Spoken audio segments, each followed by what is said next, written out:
बेटा Mahendra sir, non profit organisation या club account का बेटा ये एक तरह का, जैसे आपने सोल ट्रेडर पढ़ा है बेटा, एक तरह का बिजनेस अरेंजमेंट है। जिस तरह आपने सोल ट्रेडर पढ़ा है, पार्टनरशिप पढ़ा है, मैन्युफैक्चरिंग पढ़ा है, कंपनी पढ़ा है, तो ये भी एक तरह का एक बिजनेस अरेंजमेंट है। अब बेटा इस बिजनेस अरेंजमेंट को समझना पड़ेगा पहले। जब तक ये बिजनेस अरेंजमेंट नहीं समझेंगे आपको नहीं पता होगा कि इस चैप्टर में क्या करना है। तो आ जाओ जरा, नॉन प्रॉफिट ऑर्गेनाइजेशन या क्लब अकाउंट बेटा। तो सर ये क्या है? These are those entities. These are those entities या organizations कह सकते हो बेटा। These are those organizations which are formed with an objective of providing services to its members. बेटा देखो, हमने सोल ट्रेडर में, पार्टनरशिप में, सब जगह ये बात की थी कि बिजनेस खुलता ही बेटा इसीलिए है टू अर्न प्रॉफिट।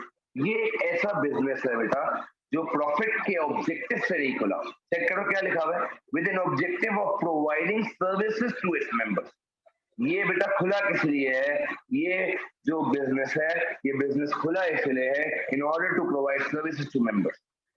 नाम भी देखो ना क्या लिखा है, नॉन प्रॉफिट ऑर्गेनाइजेशन। एक ऐसी ऑर्गेनाइजेशन जो कि नॉन प्रॉफिट है। नॉन प्रॉफिट का मतलब क्या है बेटा? Profit is not the ultimate objective.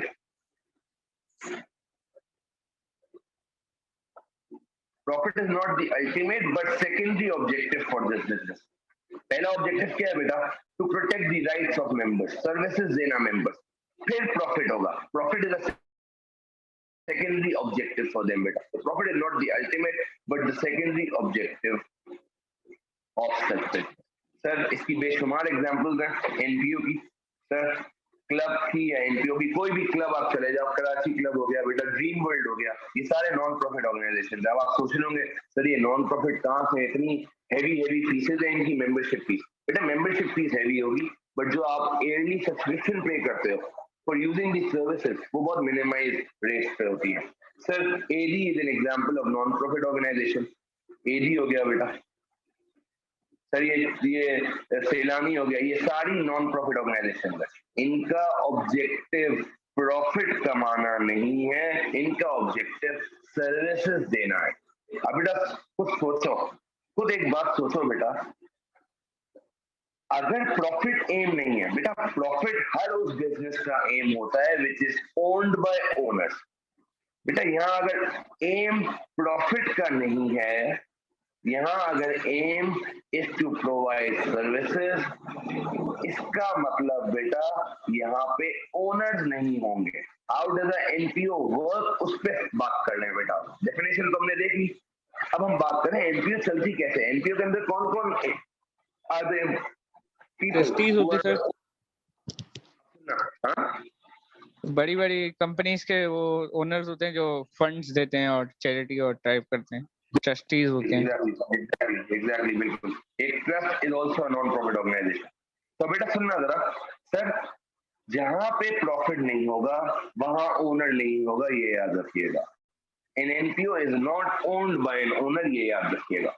NPO में हम ओनर का वर्ड यूज नहीं करते। अच्छा तो सर फिर ओनर की जगह कौन होगा यहाँ? सर ओनर नहीं होगा, यहाँ पे होंगे बेटा मेंबर्स, एंड मेंबर्स ओन करते हैं बेटा बिजनेस। सर सबसे पहली चीज, मैं अगर इसको थोड़ा सा ऑर्डर में लिखूं बेटा, तो ऑर्डर में ये लिखूंगा कि क्योंकि प्रॉफिट नहीं है तो यहाँ पे कोई ओनर ही नहीं है बेटा। यहाँ पे जो जो जो लोग सैलानी को या एजी को ओन करते हैं, दोज आर नॉट ओनर्स, क्योंकि वो सारा फंड पे चल रहा है बेटा, सारा डोनेशंस पे चल रहा है।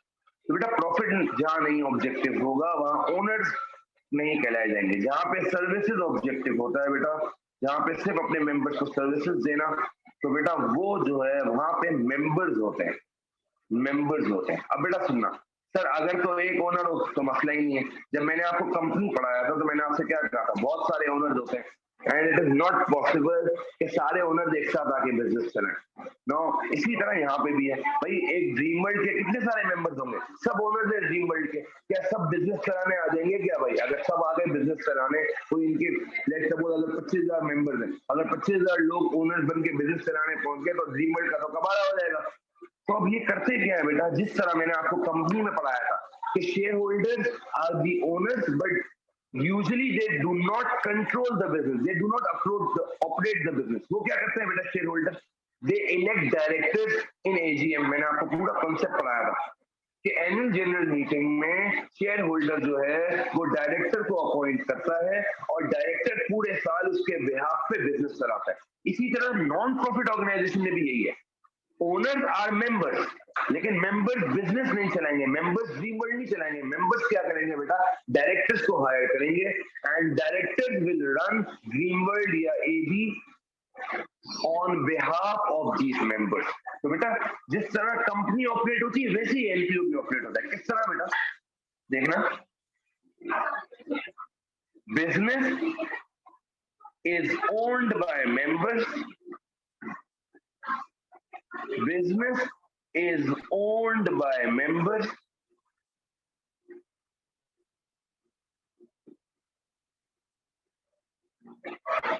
but they do not control it। क्यों कंट्रोल नहीं करते, मैंने आपको बता दिया बेटा, बहुत सारे जो है मेंबर्स हैं, सब अगर आके ओनर्स बन जाएंगे, इतने सारे ओनर्स होंगे तो बिजनेस इतने सारे ओनर्स में नहीं चलता, हर किसी का फैसला अलग होता है बेटा, इस तरह तो बहुत फड्डे होंगे। तो business is owned by members but they do not control it, instead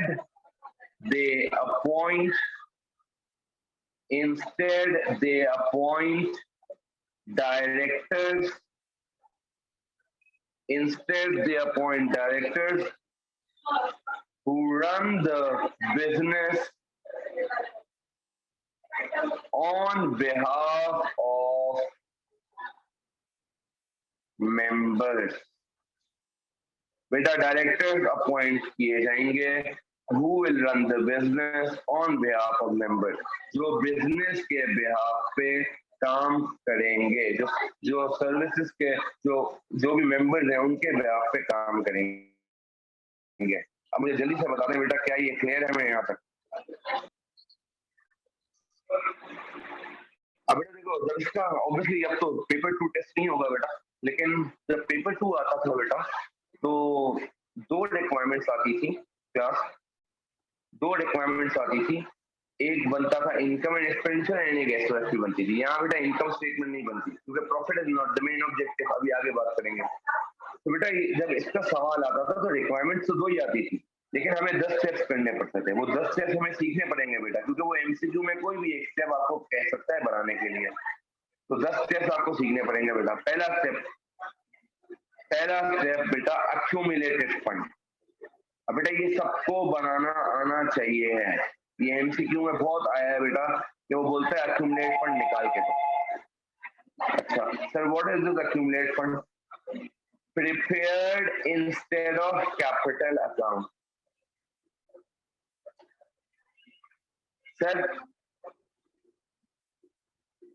prepared instead of capital account लिखा है मैंने बेटा, very easy sir. Capital account बनाना तो बहुत इजी है, हमने सीखा है बेटा, सिंगल एंट्री में मैंने आपको सिखाया था कि ओपनिंग एसेट्स यहाँ बेटा, ओपनिंग लायबिलिटीज यहाँ पर, जो बैलेंसिंग फिगर आएगी वो ओपनिंग कैपिटल की आ जाएगी। सर देखें, अब यहाँ ओनर तो है नहीं, हमने तो बात की बेटा, यहाँ ओनर तो है नहीं, तो ओनर तो कैपिटल ला ही नहीं रहा बेटा, जब ओनर ही नहीं है तो कैपिटल भी नहीं आ रहा। तो ये बिजनेस किस तरह चल रहा है, अभी उकाशा ने बताया था कि बेटा ये बिजनेस किस तरह चलता है, लोग फंड्स देते हैं बेटा, लोग फंड्स देते हैं। इसीलिए बेटा नॉर्मल बिजनेसेस में जिसको कैपिटल कहा जाता है उसको बेटा एनपीओ की जबान में एक्यूमुलेट फंड कहा जाता है एक ही चीज, सिर्फ नाम का फर्क है। अगर सोल ट्रेडर होता तो मैं कैपिटल निकालता इसी तरह, ओपनिंग एसेट्स ओपनिंग लायबिलिटीज से, लेकिन नाम उसको क्या देता बेटा, ओपनिंग कैपिटल। यहाँ नाम क्या दे रहा हूँ सर, एक्यूमुलेट फंड, सिर्फ नाम का फर्क है और कुछ भी फर्क नहीं है। तो बेटा फॉर्मेट क्या होगा देखिएगा इधर, सर फॉर्मेट क्या होगा इधर देखिए एक्यूमुलेटेड फंड का, यहाँ आया बेटा एक्यूमुलेटेड फंड, कैसे निकलेगा सर, सर जितने भी ओपनिंग एसेट्स हैं डेबिट करेंगे बेटा, चाहे नॉन करंट हो चाहे करंट हो। जितनी भी ओपनिंग लायबिलिटीज हैं चाहे करंट हो चाहे नॉन करंट हो क्रेडिट करेंगे बेटा। जो बैलेंसिंग फिगर आएगी सर उसको कहेंगे अक्यूमुलेटेड फंड। सर ये कैपिटल ही है, इसका मतलब सिर्फ एनपीओ के चैप्टर की जबान में इसको अक्यूमुलेटेड फंड कह रहा हूं। और याद रखिएगा हमने तो सिंगल एंट्री में ओपनिंग कैपिटल भी पढ़ा है, क्लोजिंग कैपिटल भी पढ़ा है। Accumulated fund is always prepared for opening values. ये सिर्फ ओपनिंग कैपिटल निकलेगा, यहाँ कभी भी क्लोजिंग वैल्यूज नहीं जाएंगी बेटा। Is always prepared for opening values, हमेशा ओपनिंग की वैल्यूज के लिए बनता है बेटा ये। तो अक्यूमुलेटेड फंड बेटा कुछ भी नहीं है। अक्यूमुलेटेड फंड इज सिमिलर, एक सेकंड होल्ड करिएगा बेटा, फोन है आपका।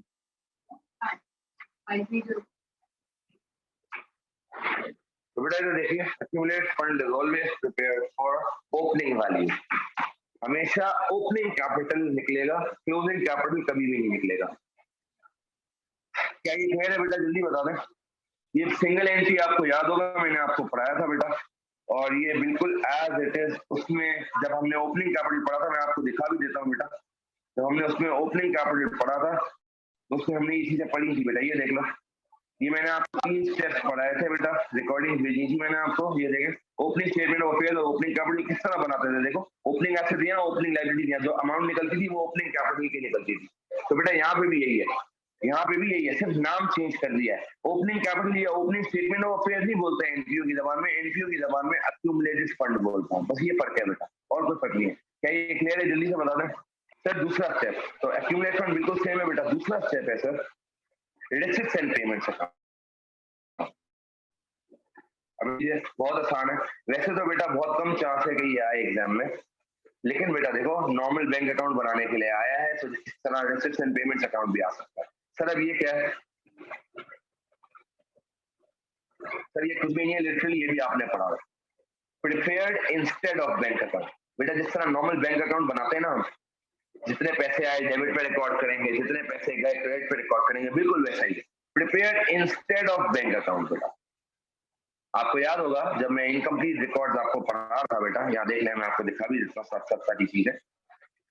जब मैंने आपको इनकम्प्लीट रिकॉर्ड्स पढ़ाया था बेटा, तो आप ये देख लें, इनकम्प्लीट रिकॉर्ड में मैंने आपको स्टेप सिखाए थे बेटा, और उसमें हमने बैंक अकाउंट बनाना सीखा था। ये देख लें, हमने उसमें बैंक अकाउंट बनाना सीखा था। जब भी पैसे आएंगे डेबिट होगा, जब भी पैसे जाएंगे क्रेडिट होगा। यकीन माने एनपीओ में भी ऐसा ही बनेगा। बस फर्क क्या है बेटा, बैंक अकाउंट की जगह मैं नाम क्या यूज कर रहा हूँ बेटा, रिसीट्स एंड पेमेंट्स अकाउंट, और कोई डिफरेंस नहीं है।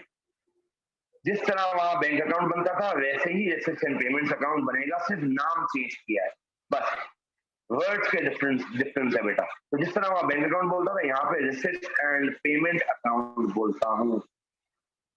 तो बेटा आपको पता है हम जब भी कोई टी अकाउंट स्टार्ट करते हैं बैलेंस बीडी से स्टार्ट करते हैं। तो बेटा अगर बैलेंस बीडी पॉजिटिव है तो यहाँ आएगा, अगर बैलेंस बीडी नेगेटिव है तो यहाँ आएगा।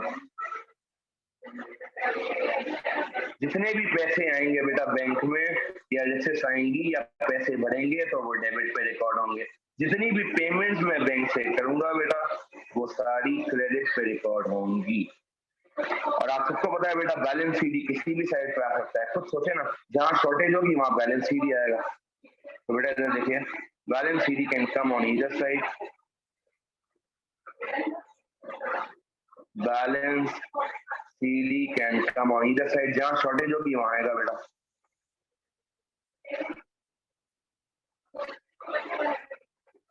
खुद सोचो, अगर बैलेंस बीडी यहाँ पे पॉजिटिव तो सीडी पॉजिटिव यहाँ पे होगा बेटा। बैलेंस बीडी नेगेटिव है अगर यहाँ पे, तो बैलेंस सीडी नेगेटिव यहाँ होगा बेटा। तो बेटा सुन ले, ये दूसरा स्टेप बिल्कुल as it is bank account जैसा है। जिस तरह बेटा सोल ट्रेडर में पार्टनरशिप में आप बैंक करंट एसेट्स में लेते थे, वैसे ही ये रिसीट्स एंड पेमेंट भी करंट एसेट का आइटम है, सिर्फ नाम का फर्क है। बस बैंक वर्ड यूज नहीं करता, यहाँ पे वर्ड यूज करता हूँ रिसीट्स एंड पेमेंट। नाम से ही पता चल रहा है रिसीट्स और पेमेंट। रिसीट्स आएंगी बैंक भरेगा बेटा, पे करूंगा बैंक से, ये बैंक टोटल का लिखी होगा। जाती तो हैं वो कि अलग अलग करके लिखी जाती हैं? टोटल नहीं बेटा, शो होंगी लाइन आइटम। जैसे आपने सेल्स की, अलग शो होगा बेटा, ठीक है। जैसे मैं आपको दिखा देता हूँ दोस्त, इस तरह देखो, हर चीज अलग अलग शो होगी। यहाँ ओपनिंग कैपिटल आया, यहाँ कैश आया, यहाँ पेमेंट मैंने फिटिंग्स की थी बेटा, फ्रोजन फूड कैबिनेटरी की थी, रेंट की थी, रेट, इंश्योरेंस, क्रेडिटर, ये सब की थी। अब बेटा देखो, पेपर 2 में जब आप पढ़ोगे तो ऑब्वियसली इस तरह का फॉर्मेट फॉलो होगा। अब एमसीक्यूज देना है बेटा, तो आपको टोटल करना है, कैलकुलेटर में आप टोटल कर सकते हो, ठीक है। अब तो वो आपको आपकी वर्किंग थोड़ी देखेगा, ये तो पहले काम करना होता था, ये वर्किंग से पहले काम करना होता था, ठीक है। अब वो वर्किंग्स आपकी नहीं देखेगा, ये आपको जस्ट टिक योर आंसर, वो आपको सिर्फ आंसर देखेगा। तो आप डायरेक्ट करना चाहते हो, बेशक डायरेक्ट करिए, ठीक है। और ये एएस में भी नहीं है बेटा, ये अब आप डायरेक्ट A2 में जाके पढ़ोगे। ये ओ लेवल्स में ये टॉपिक है बेटा, एएस में पहले था, 2016 के बाद निकाल दिया, अब आप ये डायरेक्ट A2 में जाके टॉपिक पढ़ोगे।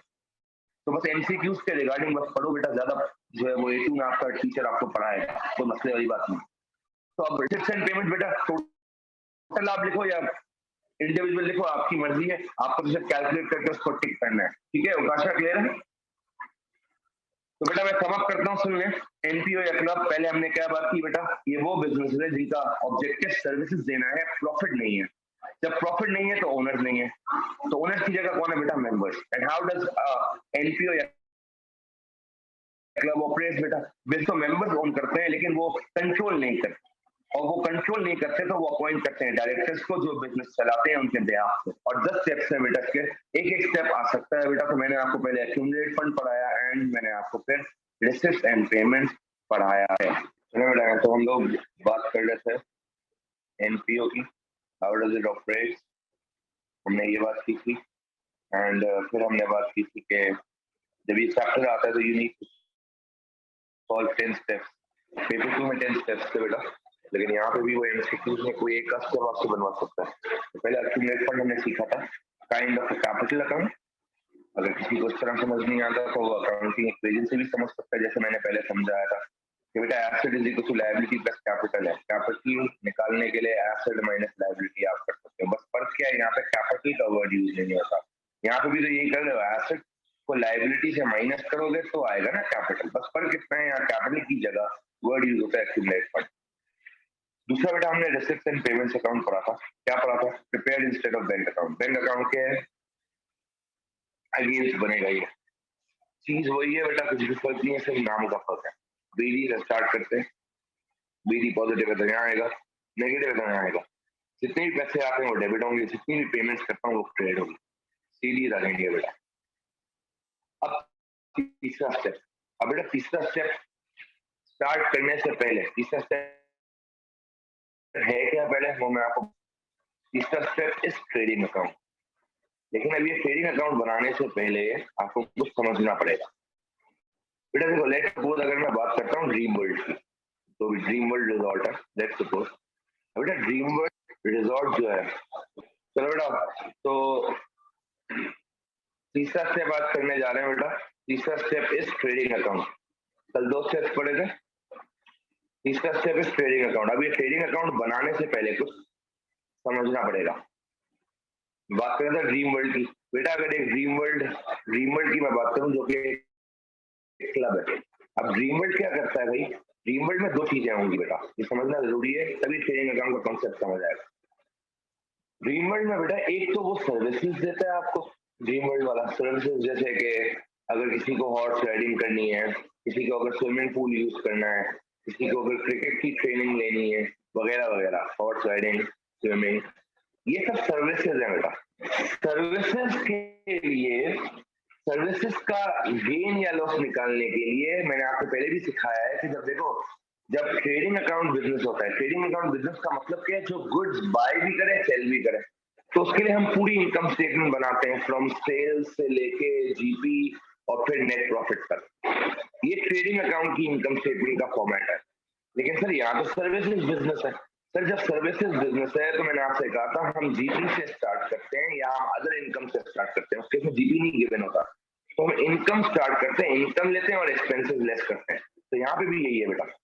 तो सर्विसेज के लिए हम बनाते हैं बेटा इनकम एंड एक्सपेंडिचर अकाउंट, क्योंकि भाई आप पूरी इनकम स्टेटमेंट नहीं बना सकते, आप जो है वो पूरी इनकम स्टेटमेंट नहीं बना सकते क्योंकि सर्विस बिजनेस है। अगर मैं फॉर्मेट आपको दिखाऊं, ये देखें, ये फॉर्मेट था बेटा जो हमने इनकम स्टेटमेंट बनाया था। तो भाई खुद सोचो ना, ये कॉस्ट ऑफ गुड्स सोल्ड तो होगा ही नहीं भाई। सर्विस बिजनेस में क्या कॉस्ट आपने गुड्स खरीदे होंगे, कोई गुड्स ही नहीं खरीदे। तो हम डायरेक्ट सर्विस बिजनेस को यहाँ से स्टार्ट करते हैं, इनकम और एक्सपेंसेस सिर्फ रिकॉर्ड करते हैं, जिसको एनपीओ की जबान में भी call it income and expenditure. अच्छा, ये तो सर्विसेज है भाई। ड्रीम वर्ल्ड में अगर कोई रेस्टोरेंट है, ड्रीम वर्ल्ड में अगर कोई रेस्टोरेंट है बेटा, कोई रेस्टोरेंट हो गया, कोई कैफे हो गया, जैसे बाहर आप जाएं तो क्लब में बेटा बार बने होते हैं जहाँ पे वाइन मिलती है, यहाँ तो नहीं है पाकिस्तान में, तो बार्स होते हैं बेटा। अब ये गुड सेल करते हैं, जब ये गुड सेल करते हैं तो इनके लिए हम बनाते हैं ट्रेडिंग अकाउंट। इसका मतलब पता है क्या हुआ बेटा? इसका मतलब ये हुआ सर कि ड्रीम वर्ल्ड का प्रॉफिट दो तरीके से निकलेगा, यानी क्लब अकाउंट्स या एनपीओ की जब भी बात करूंगा, नॉन प्रॉफिट ऑर्गेनाइजेशन की जब भी बात करूंगा, तो सर्विसेज जितनी भी होंगी, यानी एक सिंपल सी एग्जांपल, भाई अगर रेस्टोरेंट है ड्रीम वर्ल्ड में, तो रेस्टोरेंट का अलग ट्रेडिंग अकाउंट बनेगा और रेस्टोरेंट बाकी जितनी भी सर्विसेज ड्रीम वर्ल्ड दे रहा है उसका अलग बनेगा अकाउंटिंग, उसकी अलग अकाउंटिंग होगी, इनकम एंड एक्सपेंडिचर। तो बेटा यहाँ हम पढ़े ट्रेडिंग अकाउंट, तो ट्रेडिंग अकाउंट सिर्फ किसका बनेगा बेटा? वो चीजें जो वो सेल कर रहा है या परचेज कर रहा है। अब खुद सोचो ना, अगर हॉर्स राइडिंग वो करवा रहा है तो वो कोई हॉर्सेस थोड़ी आपको बेचेगा बेटा, उसने तो हॉर्सेस लिए हैं ताकि वो आपको सर्विसेज दे सके। स्विमिंग में जो है वो आपको ट्रेन कर रहा है, सर्विस दे रहा है, कोई गुड्स आपको नहीं बेच रहा। हम ट्रेडिंग अकाउंट तब तक नहीं बना सकते जब तक हम गुड्स खरीद ना रहे और बेच ना रहे। तो उस रेस्टोरेंट, उस कैफे या उस बार के लिए तो हम बनाएंगे ट्रेडिंग अकाउंट, लेकिन बाकी क्लब की जितनी भी सर्विसेज है उस ट्रेडिंग अकाउंट के लिए, उस रेस्टोरेंट या उस कैफे या उस बार के लिए तो मैं ट्रेडिंग अकाउंट बनाऊंगा, लेकिन उस रेस्टोरेंट के अलावा बाकी पूरे क्लब के लिए मैं इनकम एंड एक्सपेंडिचर अकाउंट बनाऊंगा। तो बेटा ट्रेडिंग अकाउंट का तो वही फॉर्मेट है सर वही फॉर्मेट है। सेल्स आपने ले लिया पहले,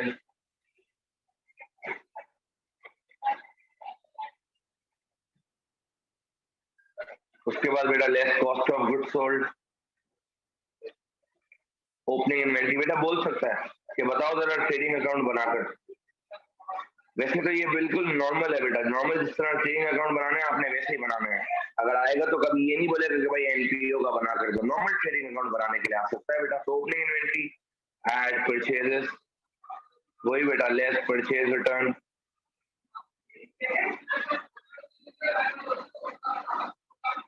ऐड कैरेज इनवर्स, वही फॉर्मेट है बेटा। लेस क्लोजिंग इन्वेंटरी, ये सब आप करोगे तो आपके पास कॉस्ट ऑफ गुड्स सोल्ड आएगा। Purchases, purchase return, carriage inverse, closing inventory, ये प्लस माइनस किया बेटा आपने, आपके पास यहाँ एक वैल्यू आया, आप जब सेल्स से उसको लेस करोगे बेटा तो आपके पास आ जाएगा ग्रॉस प्रॉफिट। आपके पास क्या आ जाएगा बेटा? Gross profit. अब मैंने भी क्या बात की बेटा, जब मैं ड्रीम वर्ल्ड जैसे बिजनेस की बात करूंगा जहाँ पे हम ट्रेडिंग भी कर रहे हैं बेटा, जैसे रेस्टोरेंट है हमारा, एंड हम सर्विसेज भी प्रोवाइड कर रहे हैं। तो बेटा जब हम रेस्टोरेंट का ट्रेडिंग अकाउंट सिर्फ बना रहे हैं, जब हम रेस्टोरेंट का सिर्फ ट्रेडिंग अकाउंट बना रहे हैं दोस्त, तो हम यहाँ पे एक्सपेंसेस भी कौन से लेंगे? रेस्टोरेंट वाले। यहाँ देखो मैं क्या लिखता हूँ, less expenses associated to trading. Restaurant चलाने से कितना मैं प्रॉफिट कमा रहा हूँ उसको मैं अलग लिखूंगा बेटा। ये मेरा ग्रॉस प्रॉफिट आया, उसमें से expenses associated to trading less किए, सिर्फ उस पर्टिकुलर रेस्टोरेंट के एक्सपेंसेस लिए, पूरे क्लब के एक्सपेंसेस नहीं लिए। पूरे क्लब के एक्सपेंसेस तो यहाँ देंगे इनकम एंड एक्सपेंडिचर अकाउंट में, यहाँ पे हम सिर्फ लेंगे एक्सपेंसेस उस पर्टिकुलर रेस्टोरेंट या उस कैफे या उस बार के। तो यहाँ से जो आंसर आएगा बेटा वो है प्रॉफिट फ्रॉम ट्रेडिंग, वो है प्रॉफिट फ्रॉम ट्रेडिंग। क्या क्या ये क्लियर है डिफरेंस बेटा? कब ट्रेडिंग अकाउंट बनेगा, कब इन स्टेप 4 सबसे इंपॉर्टेंट स्टेप बेटा, और सबसे ज्यादा बच्चे उसी में गलतियां करते हैं। अगर एनपीओ में से इस स्टेप को निकाल दिया जाए तो एनपीओ कुछ भी नहीं बचा बेटा। Step 4 is subscription account. अब बेटा ये है क्या सब्सक्रिप्शन अकाउंट, ये समझना पड़ेगा पहले। ये सब्सक्रिप्शन अकाउंट है क्या बेटा, ये समझना पड़ेगा, very important. Sir income for club, income for club, sir क्या मतलब इनकम फॉर क्लब? ओ भाई आप ड्रीम वर्ल्ड की हर महीने सर्विसेज यूज कर रहे हो, आप जा रहे हो, आप जो है वो स्विमिंग कर रहे हो, जिम अटेंड कर रहे हो, आप टेबल टेनिस खेल रहे हो, आप स्नूकर खेल रहे हो, इन सबके बेटा पैसे हैं। उसने मंथली सब्सक्रिप्शन एक फी फिक्स की है, वो क्लब की इनकम है। क्लब कमाएगा कैसे भाई? इसी से तो कमाएगा जो मेंबर सब्सक्रिप्शन देंगे। सब्सक्रिप्शन क्यों देंगे? इनकम फॉर द क्लब क्यों है? अगर मैं इस पे बात करूं कि क्यों है इनकम फॉर द क्लब, तो इनकम फॉर द क्लब क्यों है बेटा, दोबारा इसको मैं लिख लेता हूं, देखें सब्सक्रिप्शन अकाउंट क्या है बेटा? सब्सक्रिप्शन है income of club, income of the club against the services member uses या against the services member avails। भाई आपने मेंबर जब देखो, अब जब बंदा मेंबर बनता है ना क्लब का, सब किस तरह ऑपरेट होता है बेटा ये क्लब? सबसे पहले तो वो मेंबरशिप फीस भरेगा बेटा। ये क्या है सर? मेंबर बनने की कॉस्ट। अब बेटा बहुत लाखों में होती है मेंबरशिप फीस, ये तो वो पे करेगा बेटा। साथ ही साथ उसको हर साल क्या करना है, उसको सब्सक्रिप्शन देनी है हर साल की एक साल, उसको सब्सक्रिप्शन देनी है बेटा हर साल की एक साल। Every year will pay this. Why will he पे दिस एवरी ईयर? क्योंकि वो हर साल सर्विसेज यूज कर रहा है क्लब की, तो क्लब की सर्विसेज यूज करने के अगेंस्ट जो वो पैसा देगा उसको बोलते हैं सब्सक्रिप्शन। अब बेटा ये इनकम अकाउंट है, तो सर हमने तो इनकम अकाउंट पढ़ा है सर, अप्पा का अकाउंट बनता है, याद है ना बेटा? जब इनकम होता था तो हम अप्पा का अकाउंट बनाते थे, तो सर यहाँ भी वैसे ही होगा, अप्पा का ही अकाउंट बनेगा। तो सर सब्सक्रिप्शन इज इनकम का अकाउंट, तो अप्पा का अकाउंट बनेगा इनकम अकाउंट। तो बेटा अप्पा का क्या था? Accrued, prepaid. अब बेटा देखो एक चीज यहाँ समझानी है, यहाँ एग्जामिनर एक चीज पूछता है बेटा, क्या पूछता है वो चीज? सर वो अक्रूड को एनपीओ की जबान में कहता है एरियर्स। फर्क कुछ भी नहीं है, नाम का फर्क है बस। अक्रूड को हमने पहले क्या पढ़ा था? अक्रूड को आउटस्टैंडिंग भी कह सकते हैं, ड्यू भी कह सकते हैं, ठीक है, ओइंग भी कह सकते हैं। लेकिन आज तक कभी एरियर्स का वर्ड मैंने आपको बताया नहीं है, लेकिन एनपीओ में वो अक्रूड के वर्ड को एरियर्स यूज करता है। प्रीपेड का मैंने आपको हालांकि दूसरा नाम बताया था एडवांस, और वो एडवांस ही यूज करता है बेटा। वो सब्सक्रिप्शन का जब क्वेश्चन पूछेगा वो आपको अक्रूड सब्सक्रिप्शन नहीं बोलेगा, वो आपको बोलेगा सब्सक्रिप्शन एरियर्स में। तो जैसे एरियर्स बोले समझ जाना अक्रूड, जैसे एडवांस बोले समझ जाना प्रीपेड की बात हो रही है। तो बेटा ये बीडी आ गए, सीडी यहाँ देंगे सर, प्रीपेड या एडवांस सीडी।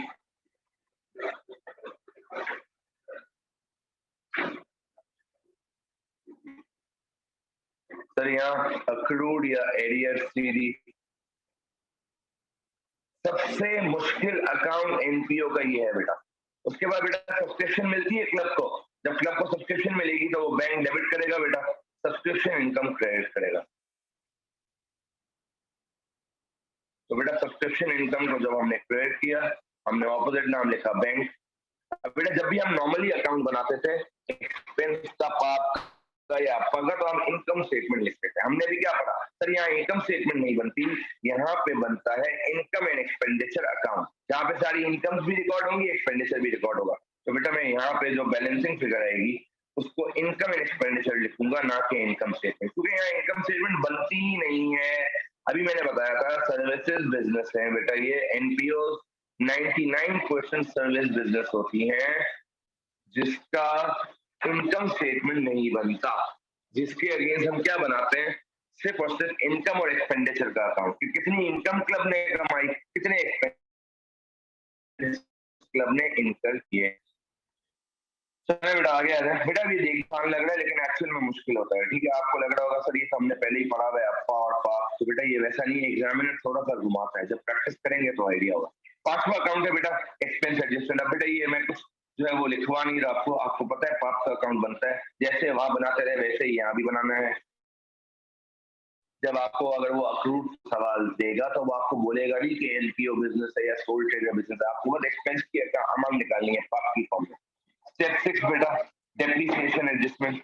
अब बेटा अगेन ये भी वही है जिस तरह हमने इनकम्प्लीट रिकॉर्ड में पढ़ा है कि अगर मेथड और रेट गिवन है तो we need to follow that. अगर क्वेश्चन साइलेंट है तो हम रीवैल्यूएशन मेथड लगाएंगे। तो इसमें भी मैं आपको कुछ पढ़ा नहीं रहा बेटा, जब वो सवाल पूछेगा तो वो ये नहीं बोलेगा कि भाई हमें डेप्रिसिएशन निकाल के तो एनपीओ बिजनेस, वो नॉर्मल डेप्रिसिएशन निकालने के लिए बोलेगा जो हमने सीखा है बेटा। मैं सिर्फ आपको मेजर स्टेप्स सिखा रहा हूँ जो एनपीओ के। एमसीक्यू में ये नहीं पूछेगा बेटा। Step 7 sir gain loss adjustment. अगर कोई एसेट बेचा है तो उसका गेन लॉस निकाल के दो। हमने तो पढ़ा है दोस्त कि हम गेन लॉस निकालते हैं डिस्पोजल अकाउंट बनाकर। तो यहाँ डिस्पोजल अकाउंट, अब जब वो आपको गेन लॉस निकलवाएगा किसी एसेट का तो वो ये स्पेसिफिकली थोड़ी बोलेगा कि भाई मुझे जो है वो लेट्स सपोज एनपीओ में हम कोई नॉन करंट एसेट बेच रहे हैं, नहीं, it's normal buying and selling of non current asset. आठवां स्टेप बेटा इनकम एंड एक्सपेंडिचर। अब बेटा देखो ये थोड़ा समझ लो क्योंकि आपको कह सकता है कि बताओ इनकम एंड एक्सपेंडिचर में बताओ कंपनी को प्रॉफिट हुआ या लॉस हुआ है। एसओएफपी में आपको नहीं पढ़ा रहा इसकी क्योंकि अब एसओएफपी ऑब्वियसली नहीं आ सकती। अब एसओएफपी ऑब्वियसली नहीं आ सकती क्योंकि पेपर बना है। अब बेटा इनकम एंड एक्सपेंडिचर का फॉर्मेट क्या है ये सुन लो। सर हम इनकम की हेडिंग से स्टार्ट करते हैं। हम क्या करते हैं बेटा इनकम की हेडिंग स्टार्ट करते हैं। अब बेटा इनकम क्या क्या है सर, सबसे पहले मैं इनकम के स्टेप से उठाऊंगा। यहाँ अक्यूमुलेट फंड, क्या ये इनकम है? नहीं सर इनकम नहीं है, ये तो कैपिटल अकाउंट है। सर रिसीट्स एंड पेमेंट्स, क्या ये इनकम है? नहीं सर ये तो बैंक का सीडी है, ये तो बैंक का सीडी है। या करंट एसेट में जाएगा या करंट लायबिलिटी में जाएगा, ये इनकम तो नहीं है। ट्रेडिंग अकाउंट पे आ जाओ बेटा। सर अगर यहाँ प्रॉफिट हुआ होगा कंपनी को तो that is income of the club. जो ट्रेडिंग अकाउंट में बना रहा हूँ, अगर कंपनी ने कोई रेस्टोरेंट खोला है बेटा, उस रेस्टोरेंट खोलने पे उसको प्रॉफिट हुआ है तो ऐसे प्रॉफिट पे बेटा कंपनी को इनकम मिली होगी। तो मैं यहाँ लिख देता हूँ प्रॉफिट फ्रॉम ट्रेडिंग। अच्छा सर उसके बाद स्टेप 4 पे मैं आया तो सब्सक्रिप्शन अकाउंट बेटा इनकम है। अगेन कौन सी वैल्यू लेके जाऊंगा? सर इनकम एंड एक्सपेंडिचर बना रहे हैं, आप चेक कर लें। अब इनकम एंड एक्सपेंडिचर बना रहे हैं तो वैल्यू भी कौन सी लेके जाऊंगा? जो अभी इनकम एंड एक्सपेंडिचर की निकाली है तो ये वाली वैल्यू जाएगी। अगर यही वैल्यू लेके जानी होती तो अकाउंट बनाने की जरूरत क्या थी? ये वाली वैल्यू लेके जाते हैं ना एज पर अक्रूवल कॉन्सेप्ट। तो सब्सक्रिप्शन इनकम ये मैंने स्टेप 3 से उठाया बेटा। सब्सक्रिप्शन इनकम मैं स्टेप 4 से उठा रहा हूँ बेटा। उसके बाद बेटा स्टेप 5, 6, 7 पे अगर गेन ऑन डिस्पोजल होगा बेटा, अगर मुझे एसेट बेचने पे गेन हुआ होगा तो दैट इज माय इनकम बेटा। स्टेप 7 और क्या इनकम हो सकती है बेटा? Any other income. वो क्या क्या देता है सर? वो एग्जाम में बोलता है भाई कंपनी को डोनेशन मिला है, कंपनी को गिफ्ट मिला है, कंपनी को लेगेसी मिली है। बेटा ये सारी चीजें इनकम होती है। टोटल कर लूंगा और उनका टोटल आ जाएगा यहाँ पे।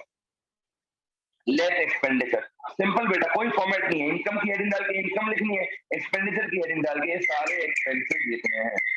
तो आवाज जरा अगेन स्टेप 1 से चलता हूँ। क्या अक्यूमुलेट फंड मेरा एक्सपेंस है? No sir it is capital account, ये एक्सपेंस नहीं है। सर क्या ये एक्सपेंस है? नहीं सर ये अगर पॉजिटिव आंसर होगा तो करंट एसेट, नेगेटिव आंसर होगा तो करंट लायबिलिटी। हाँ सर अगर ट्रेडिंग अकाउंट में प्रॉफिट नहीं आ रहा हो, लॉस आ रहा हो, अगर ट्रेडिंग अकाउंट पे लॉस होगा तो दैट वुड बी एक्सपेंडिचर। तो जिस तरह यहाँ प्रॉफिट फ्रॉम ट्रेडिंग लिखा है, अगर लॉस होगा तो एक्सपेंडिचर में लिखूंगा लॉस फ्रॉम ट्रेडिंग। स्टेप 4। उसके बाद बेटा सब्सक्रिप्शन क्या एक्सपेंस है? नहीं सर इट इज इनकम, ले चुके हैं हम। फिर expense adjustment depreciation, sir expense adjustment जिन जिन के अकाउंट बनाए होंगे उन सबके एक्सपेंसेस यहाँ रिकॉर्ड होंगे एक्सपेंस एडजस्टमेंट। लेकिन अब बेटा एक बात का ख्याल रखना है, एक बात का ख्याल रखना है, वो एक बात का ख्याल क्या रखना है बेटा, यहाँ पे भी आपने कुछ एक्सपेंसेस लिए, जो एक्सपेंसेस ट्रेडिंग से रिलेट करते हैं वो आप यहाँ लोगे, यहाँ पे वो सारे एक्सपेंसेस आएंगे जो बाकी पूरे क्लब से रिलेट करते हैं। आप खुद सोचो ना, जब आपने यहाँ लॉस फ्रॉम ट्रेडिंग या प्रॉफिट फ्रॉम ट्रेडिंग ले लिया तो ऑटोमेटिकली ये वाले एक्सपेंसेस अकाउंट फॉर हो गए यहाँ पे। अब इनको अगर दोबारा लूंगा तो डबल काउंट हो जाएगा। तो एक्सपेंस एडजस्टमेंट बेटा स्टेप 5। सर उसके बाद डेप्रिसिएशन एडजस्टमेंट अभी हमने पढ़ा बेटा स्टेप 6। उसके बाद बेटा गेन ऑन डिस्पोजल हमने ऊपर ले लिया, स्टेप 7 देख लो। डिस्पोजल अकाउंट जब बनाओगे या तो एसेट गेन पे बेचा होगा या लॉस पे। गेन पे बेचा है तो इनकम में दिखाओगे, लॉस पे बेचा है तो एक्सपेंसेस में दिखाओगे। Loss on disposal step 7। उसके अलावा बेटा कोई भी और अदर एक्सपेंसेस हो सकते हैं, न्यूमरस नंबर ऑफ एक्सपेंसेस बहुत ज्यादा है। All other expenses related to club, related to club इसलिए लिखा है कि ट्रेडिंग वाले यहाँ नहीं है। इसके अलावा भी और कोई एक्सपेंसेस हुए, रेंट हुआ, वेजेस एंड सैलरीज हुआ, हीटिंग एक्सपेंसेस हुआ, वो सब यहाँ आ जाएंगे। अब बेटा एक चीज है यहाँ पे सुन लो, जब हम इनकम स्टेटमेंट बनाते थे दोस्त, जब हम इनकम स्टेटमेंट बनाते थे बेटा सुन लो, तो हम क्या लिखते थे, प्रॉफिट फॉर द ईयर। यहाँ पे प्रॉफिट या लॉस नहीं लिखेंगे, ये इनकम का टोटल आया बेटा, इसमें से एक्सपेंसेस माइनस करोगे। आंसर अगर पॉजिटिव आया, आंसर अगर पॉजिटिव आया तो we use the word surplus. Economics में यूज करते हैं ना बेटा, अगर कोई चीज पॉजिटिव दिखानी होती तो we use the word surplus. और अगर आंसर नेगेटिव आया यानी लॉस हुआ है तो हम इकोनॉमिक्स में डेफिसिट कहते हैं उसको, तो यहाँ पे भी यही लिखेंगे। तो बेटा this is the knowledge, this is at least ये वो नॉलेज है जो आपको पता होनी चाहिए एटलीस्ट फॉर एमसीक्यू। ये स्टेप्स हैं जो आपको पता होने चाहिए, इनमें से कोई भी स्टेप एमसीक्यू की शक्ल में वो आपको करवा सकता है। तो बेटा आपको अक्यूमुलेट फंड बनाना आना चाहिए, आपको रिसिप्ट्स एंड पेमेंट्स अकाउंट बनाना आना चाहिए। कभी आपको ट्रेडिंग अकाउंट दे दिया तो आपको ट्रेडिंग अकाउंट बनाना आना चाहिए। लेकिन इसमें खास ख्याल क्या रखना है सर, एक्सपेंसेस सिर्फ ट्रेडिंग के लेंगे, पूरे के नहीं लेंगे। फिर बेटा सबसे मोस्ट इंपॉर्टेंट जो कि आता भी है हर दफा, सब्सक्रिप्शन का एक एमसीक्यू होता है। अक्यूमुलेटेड फंड पे एक एमसीक्यू मोस्टली बनाता है, सब्सक्रिप्शन अकाउंट पे मोस्टली एमसीक्यू बनते हैं बेटा। तो उसके बाद आपको ये expense adjustment, depreciation, disposal account, ये नॉर्मल स्टेप्स हैं बेटा, ये हमने सिंगल एंट्री में भी पढ़े हैं, ये आपने अक्रूवल एंड प्रीपेमेंट के चैप्टर में भी पढ़े। जब हमने डेप्रिसिएशन पढ़ा था तो डेप्रिसिएशन निकालना सीखा, डिस्पोजल अकाउंट में डेप्रिसिएशन में भी पढ़ा है हमने, इनकम्प्लीट रिकॉर्ड्स में भी पढ़ा है। तो वो अलग से कोई नहीं पूछेगा कि बताओ एनपीओ का निकाल के दिखाओ डिस्पोजल, कोई डिफरेंस ही नहीं है बेटा, सेम चीज है। जो डिफरेंट चीजें थी वो मैंने आपको बता दी। तो दिस समराइज बेटा एनपीओ का टॉपिक।